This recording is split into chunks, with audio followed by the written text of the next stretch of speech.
நாங்க எங்க பையனை பத்தி எல்லாம் சொல்லிட்டோம். நீங்க உங்க பொண்ணை பத்தி ஏதாவது சொல்லுங்களேன். ஏன் பொண்ணை பத்தி நான் என்னன்னு சொல்றது? அம்மா இரு. எங்க அம்மா சொல்றதை விட நான் சொன்னா இன்னும் கிளியரா இருக்கும். காலைல ஒரு 10 மணிக்கெல்லாம் சீக்கிரமா எழுந்திருவேன்.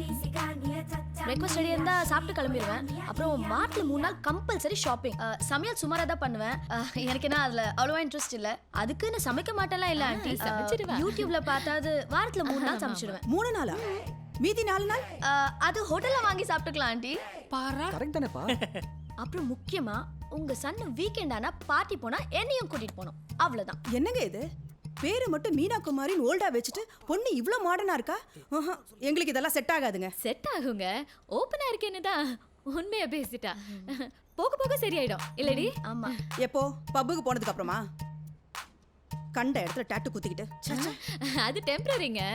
நல்ல வேலை, எங்க அதிர்ஷ்டம் எல்லாம் இப்பவே தெரிஞ்சு போச்சு.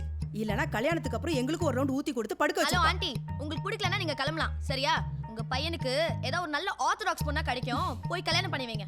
எங்க பையனுக்கு நல்ல ஆர்த்தடாக்ஸ் பொண்ணு தான் அமையும். உனக்கு நல்ல குடிகாரனா தான் வருவான் பாரு. வாங்க வாயா சொல்றேன்ல.